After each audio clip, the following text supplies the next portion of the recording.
सर्व आलेल्या आपल्या बोरगाव नगरीच्या ज्या महिला आहेत, माझ्या जाऊ असतील, सासूबाई असतील, मैत्रिणी असतील, नणंदबाई असतील, या कार्यक्रमाचे छोटासाच घ्यायचा आपल्याला।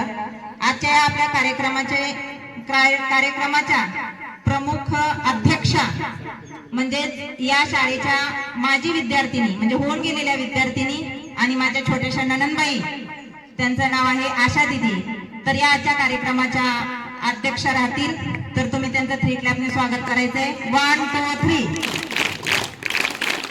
तसेच आजच्या कार्यक्रमाच्या परंतु दुसऱ्या नणंदबाई म्हणजे या शाळेच्या विद्यार्थिनी माझ्या मोठ्या नणंदबाई आहेत आणि ताई, त्या या आजच्या कार्यक्रमाच्या प्रमुख पाहुण्या राहतील, त्यांचंही आपण टाळ्यांच्या गजरामध्ये स्वागत करायचंय। 1 2 3। मी आजच्या कार्यक्रमाच्या अध्यक्ष आणि प्रमुख पाहुण्या तसेच माझ्या सर्व मैत्रिणी, जाऊबाई, सासूबाई यांना विनंती करते की त्यांनी प्रथमतः सरस्वती पूजन करावं।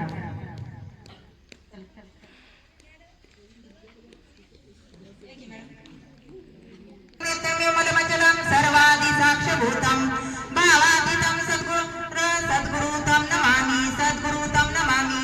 प्रथमतः सर्व देवतांना वंदन करून मी माझ्या छोट्याशा 5 मिनिटाच्याच मनोगताला सुरुवात करत आहे। याच्या पाठीमागचं कारण आपल्याला माहित असलं पाहिजे। विद्यार्थी मित्र, लक्षात धरा, मुलींनी नागपंचमीच्या अगोदर सर्वांनीच आपण भावाचा उपवास केला ना, आमच्या सहित केला। तर त्याच्या पाठीमागे कारण आहे पहा। अशीच एक छोटीशी कथा सांगते। ती भावाचा उपवास का केला जातो, तर अशीच एक सत्येश्वरी नावाची एक देवी असते आणि तिचा भाऊ असतो।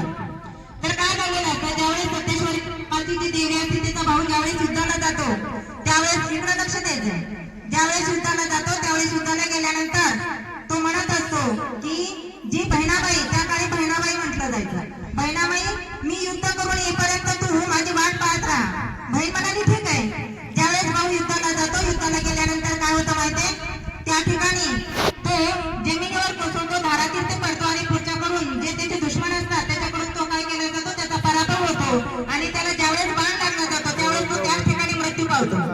विद्यार्थी मित्र लक्ष द्या, तो काय सांगून गेलेला असतो सत्येश्वरीला येत नाही आणि भाऊ येईपर्यंत ती काय करत असते, तर तिने अन्न पाणी या ग्रहण न करता त्याग केलेला असतो आणि ज्यावेळेस येतो तर त्यावेळेस त्याला तिचा मृतदेह दिसतो। म्हणून ती सकाळपासून सायंकाळपर्यंत ना अन्न ना पाणी ग्रहण करता उपाशी राहिलेली असते, भावाची वाट पाहत।